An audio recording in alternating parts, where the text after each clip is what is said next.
ان کی اگلی سیٹ ابھی تک خالی تھی۔ عروسہ دل ہی دل میں دعا کر رہی تھی کہ دلاور یہیں آ کر بیٹھ جائے۔ اتنے میں دلاور کوسٹر کے اندر داخل ہوا اور اپنا بیگ اوپر کے خانے میں رکھتے ہوئے ان سے آگے والی سیٹ پر بیٹھ گیا۔ کوسٹر میں فل آواز میں گانے چل رہے تھے اور سب لڑکے لڑکیاں بہت خوشگوار موڈ میں اپنی منزل کی طرف گامزن تھے۔ تھوڑی دیر بعد گاڑی ہائی وے پر تھی اور پھر ایک سنسان سے علاقے میں داخل ہوئی۔ وہاں ایک بہت بڑا فارم ہاؤس بنا ہوا تھا۔ دروازے پر پہنچ کر ڈرائیور نے ہارن بجایا تو چوکیدار نے دروازہ کھولا اور 3 کوسٹر اندر داخل ہو گئیں۔ اب سب اتر کر اپنا اپنا سامان لیے فارم ہاؤس کے وسط میں بنے 4 کمروں کی طرف چلنے لگے۔ فارم ہاؤس کافی بڑی زمین پر بنا ہوا تھا جس میں چاروں طرف ہریالی تھی اور ایک طرف باؤنڈری وال کے ساتھ 3 واش روم بنے تھے۔ ایک طرف ایک پول تھا اور درمیان میں ایک گھر نما ہٹ تھا جس میں 4 کمرے اور ایک لاؤنج تھا۔ دیواروں کے ساتھ بڑے بڑے کھجور اور ناریل کے درخت لگے ہوئے تھے، مگر واش رومز والی دیوار کے ساتھ نیم کے درخت لگے ہوئے تھے۔ ٹیچرز نے تالی بجا کر سب طالب علموں کو اپنی طرف متوجہ کیا۔ سب میری بات غور سے سنیں، 2 کمرے لڑکوں کے لیے ہیں اور 2 لڑکیوں کے لیے۔ مجھے کوئی بدتمیزی یا شکایت نہیں چاہیے۔ اور سب یس سر بولتے ہوئے اپنے اپنے کمروں میں چلے گئے۔ سب نے سامان رکھا اور لڑکے گراؤنڈ میں کرکٹ کھیلنے چلے گئے۔ مغرب کی اذانیں شروع ہو چکی تھی۔ لڑکیاں پول میں کود گئیں۔ عروسہ اور عارفہ بھی پول میں نہانے میں مصروف تھیں۔ عروسہ عارفہ اور دوسری لڑکیوں پر ہاتھ سے پانی اچھال رہی تھیں۔ وہ لوگ تقریباً عشاء تک وہیں نہاتے رہے۔ پھر لڑکے کھیل کر تھک ہار کر آ گئے اور شور کرنے لگی کہ پول خالی کرو۔ اتنے میں تمام ٹیچرز جو کرسیوں پر بیٹھے باتوں میں مصروف تھے انہوں نے کہا کہ اب سب باہر آ جاؤ، باربیکیو کرنا ہے۔ عروسہ اور باقی تمام لڑکیاں باہر نکل گئیں۔ عارفہ اور عروسہ گیلے کپڑوں کے ساتھ چینج کرنے واش روم کی طرف جانے لگی۔ عارفہ نے بیگ سے ایک دوسرا جوڑا لیا اور پہلے واش روم میں گھس گئی چینج کرنے۔ عروسہ باہر کھڑی اس کا انتظار کر رہی تھی۔ ساتھ ہی فارم ہاؤس کی دیوار تھی جو کہ اتنی اونچی نہیں تھی، اندھیرا کافی ہو گیا تھا۔ عروسہ نے ایسے ہی اینٹ پر چڑھ کر باہر جھانکا تو کافی دور اسے 2 چمکیلی سی آنکھیں نظر آئیں۔ وہ ڈر کر فوراً نیچے ہو گئی۔ پھر اسے گمان ہوا کہ شاید وہ اس کا وہم تھا، تو دوبارہ ڈرتے ڈرتے اوپر ہوئی تو وہاں کوئی نہیں تھا، بس دور ایک ٹوٹا پھوٹا سا گھر تھا، شاید جس کے صحن کا بلب اتنی رات میں گھپ اندھیری کی وجہ سے کافی روشن ہو رہا تھا۔ عروسہ اس گھر کو دیکھنے میں ایسی مگن تھی کہ عارفہ نے پیچھے سے آ کر اسے ڈرانے کے انداز میں ہلایا تو وہ چونک کر چیخ اٹھی، عارفہ کی بچی تم سدھرو ہی نہیں۔ اور عارفہ بھاگتی ہوئی کمروں کی طرف آ گئی اور عروسہ اندر واش روم میں کپڑے تبدیل کرنے چلی گئی۔ ابھی اس نے اپنے گیلے کپڑے اتارے ہی تھے کہ اسے محسوس ہوا جیسے کوئی اسے گھور رہا ہو۔ اس نے روشن دان کی طرف دیکھا تو وہ خوف سے کانپ اٹھی۔ باتھ روم کے روشن دان کے سامنے نیم کے درخت کی شاخ پر ایک کالا بلّا چمکیلی آنکھوں سے اس کی وجود کو گھور رہا تھا۔ اس نے بے ساختہ ہاتھوں سے اپنے جسم کو چھپانے کی کوشش کی۔ پھر عروسہ نے جلدی جلدی کپڑے پہنے اور باہر نکل کر کمروں کی طرف تیز تیز قدموں سے جانے لگی۔ اسے ابھی بھی محسوس ہو رہا تھا جیسے کوئی ہے جو اس کے پیچھے پیچھے چل رہا ہو، مگر اس کی ہمت ہی نہیں ہوئی پیچھے مڑ کر دیکھنے کی۔ وہ جلدی جلدی وہاں پہنچ گئی جہاں سارے لوگ پہلے سے موجود تھے۔ ایک آگ کا الاؤ درمیان میں روشن تھا اور لڑکیاں سیخوں میں گوشت پرو رہی تھیں اور لڑکے آگ کو اور دہکانے میں مصروف تھے۔ سبھی اپنی مستیوں میں لگے ہوئے تھے۔ عروسہ آگ کے سامنے بیٹھ گئی۔ دوسری طرف عین اس کے سامنے دلاور بیٹھا تھا۔ وہ چور نظروں سے دلاور کو دیکھ رہی تھی کہ تبھی اسے دلاور کے پیچھے ایک لمحے کے لیے کوئی ریچھ نما حیولا کھڑا نظر آیا۔ اس سے پہلے کہ وہ کچھ سوچ سمجھ سکتی اس نے غور سے دیکھا تو وہاں کوئی نہیں تھا۔ پھر اسے پیچھے لگی جھاڑیوں میں دلاور کے پیچھے وہی چمکتی آنکھیں نظر آئیں جو اسے ہی گھور رہی تھی۔ یہ کالا بلّا تو مانو اس کے پیچھے ہی پڑ گیا تھا۔ عروسہ کو اس سے شدید خوف آ رہا تھا، مگر وہ کسی کو بتاتی بھی تو کیا بتاتی۔ اسے معلوم تھا کہ اگر وہ کسی کو کہے گی کہ وہ ایک بلی سے ڈر رہی ہے تو سب نے اس کا مذاق ہی اڑانا ہے۔ وہ نظریں نیچے کی وہیں بیٹھی رہی۔ اسے کم از کم یہ اطمینان تھا کہ وہ اکیلی نہیں ہے۔ اور سب کے درمیان موجود ہے۔ وہ ہر ممکن کوشش کر رہی تھی کہ اس کی نظریں اوپر نہ اٹھیں۔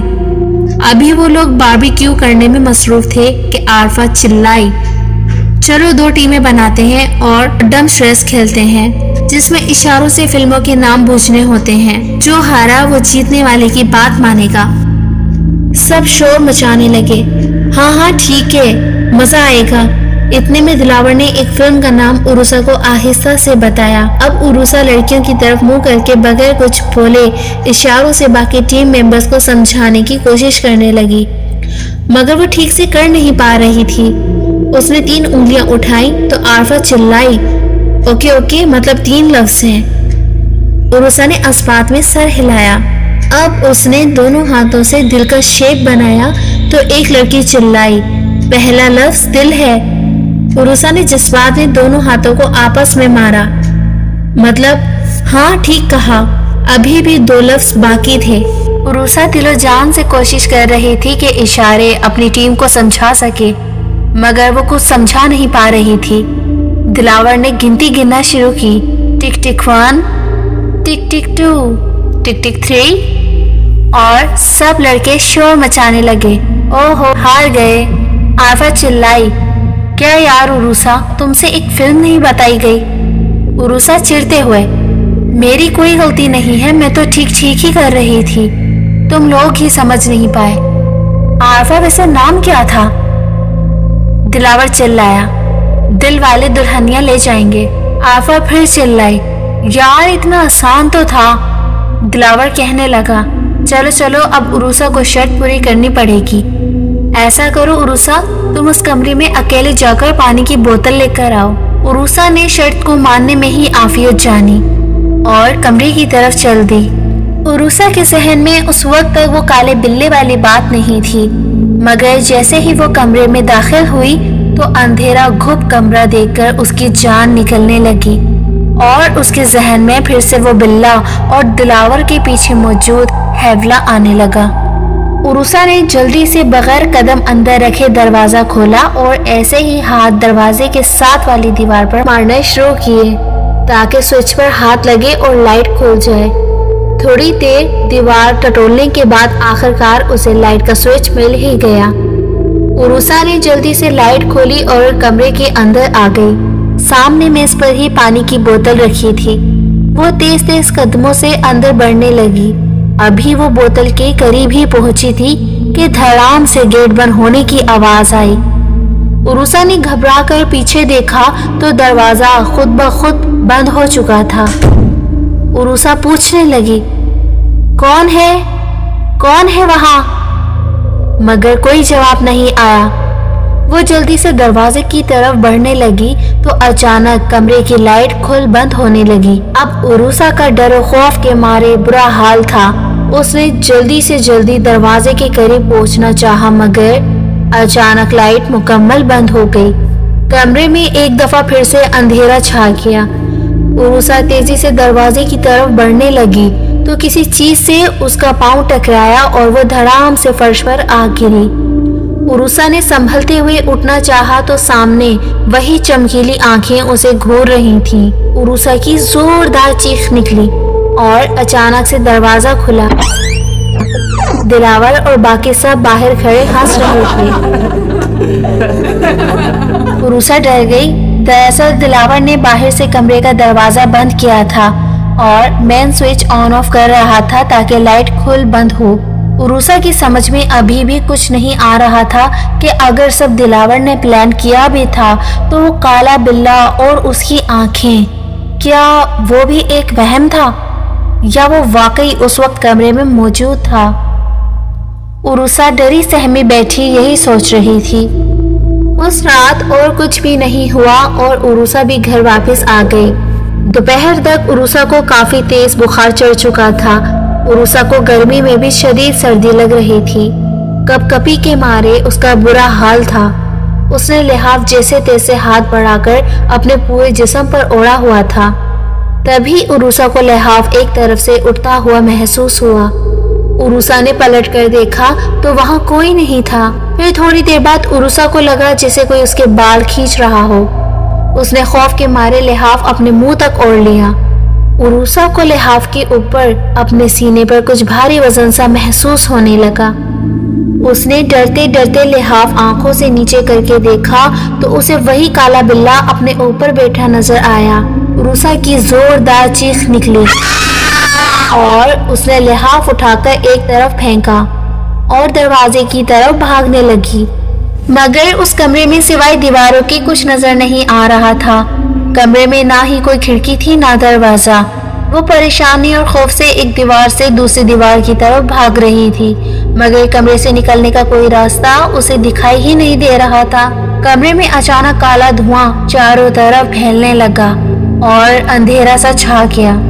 اب عروسہ کو کچھ بھی دکھائی نہیں دے رہا تھا۔ اسے سانس لینے میں بھی تکلیف ہو رہی تھی کہ سامنے سے اسے کسی کے قدموں کی آواز آنے لگی۔ عروسہ نے غور سے دیکھا تو اسے کالے دھوئیں میں دو چمکتی ہوئی آنکھیں نظر آ رہی تھیں۔ یکایک وہ کالا بلّا عروسہ کے سامنے کھڑا تھا۔ عروسہ زور زور سے چیخیں مار رہی تھی، مگر اس کی چیخیں دیواروں سے ٹکرا کر واپس آ رہی تھی۔ وہ بلّا جس کا منہ ابھی بھی ایک بلی جیسا تھا، مگر باقی پورا جسم ایک عورت کا تھا، وہ عروسہ کی طرف بڑھا اور ایک زوردار پنجے نما ہاتھ عروسہ کے منہ پر مارا اور عروسہ کو اپنے ہوش کھوتے ہوئے محسوس ہوئے۔ آخری بات جو اسے یاد تھی کہ وہ کالا دھواں ایک بھنور میں بدلا اور عروسہ کی ناک کے نتنے سے اس کے جسم میں داخل ہو گیا۔ عروسہ ایک زوردار چیخ کے ساتھ زمین پر گر گئی۔ آنکھ کھلی تو اس نے خود کو اپنے بستر پر پایا۔ اس کا سر ابھی بھی گھوم رہا تھا۔ اس کے سرہانے ہی آپا بیٹھی تھی اور کمال صاحب پریشان بستر کے سامنے ادھر سے ادھر ٹہل رہے تھے۔ عروسہ کے ہوش میں آتے ہی وہ اس کی طرف لپکے۔ کیا ہوا میری بیٹی؟ آپ کیسا محسوس کر رہی ہو؟ وہ گھبرائے ہوئے عروسہ کے ماتھے پر ہاتھ پھیرنے لگے۔ کیا ہوا تھا تمہیں؟ وہ گھبراہٹ میں سوال کیے جا رہے تھے۔ عروسہ وہ پاپا، کمرے میں ایک کالا بلّا تھا، عروسہ نے ڈرتے ہوئے جواب دیا۔ بی آپا؟ ارے نہیں بیٹا، تمام کھڑکیاں تو بند تھی اور جب میں نے دروازہ کھولا تو اندر کوئی بھی موجود نہیں تھا، تم بس فرش پر بے ہوش پڑی تھی۔ عروسہ خود ابھی تک ایک بے یقینی کی کیفیت میں تھی کہ واقعی وہ سب سچ تھا کہ اس کا ڈر تھا تو وہ کسی کو کیا خاک یقین دلاتی۔ کمال صاحب کہنے لگے، چلو بیٹا ابھی تم آرام کرو، یہ سب باتیں مت سوچو، میں دم کیے دیتا ہوں۔ عروسہ ڈرتے ہوئے، بی آپا پلیز آپ یہیں رک جائیں، مجھے بہت ڈر لگ رہا ہے۔ بی آپا عروسہ کے کمرے میں پڑے صوفے پر لیٹ گئیں۔ رات تک عروسہ سوتی رہی۔ اچانک 3 بجے رات عروسہ کو پھر وہی کیفیت محسوس ہونے لگی، جیسے کوئی اس کے جسم کو زور سے دبوچ رہا ہو۔ اس کی گھبراہٹ سے آنکھ کھلی، اس کی ناک میں سے کالا دھواں نکل رہا تھا اور دیکھتے ہی دیکھتے اس کے سینے پر پھر ایک بلّا بیٹھا تھا جو اسے گھور رہا تھا۔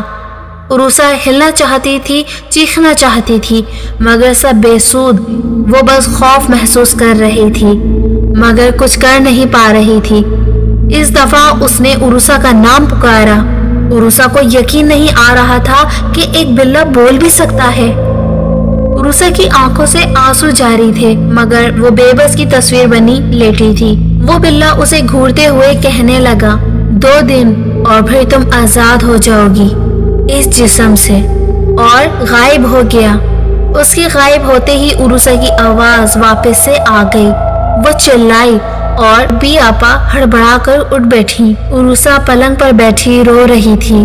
وہ بڑبڑائے جا رہی تھی کہ وہ لے جائے گا، وہ مار ڈالے گا مجھے۔ بی آپا گھبراتے ہوئے، کون لے جائے گا بیٹا؟ کیا ہوا میری بچی؟ عروسہ ان کے گلے لگ کر پھوٹ پھوٹ کر رونے لگی۔ بی آپا نے کمال صاحب کو فون کیا اور وہ تیزی سے سیڑھیاں چڑھ کر اوپر آ گئے۔ وہ ایک جہان دیدہ آدمی تھے۔ وہ سمجھ چکے تھے کہ یہ کوئی وہم نہیں بلکہ کچھ اور ہی معاملہ ہے۔ انہوں نے ایک گلاس پانی لیا اور اس پر قرآنی آیت پڑھی اور دم کر کے عروسہ کو پلا دیا۔ اب وہ واپس نیچے آئے اور کمرے میں بیٹھ کر کچھ پڑھنے لگے۔ تھوڑی دیر میں ایک شدید گندھ ان کے کمرے میں پھیلنے لگی۔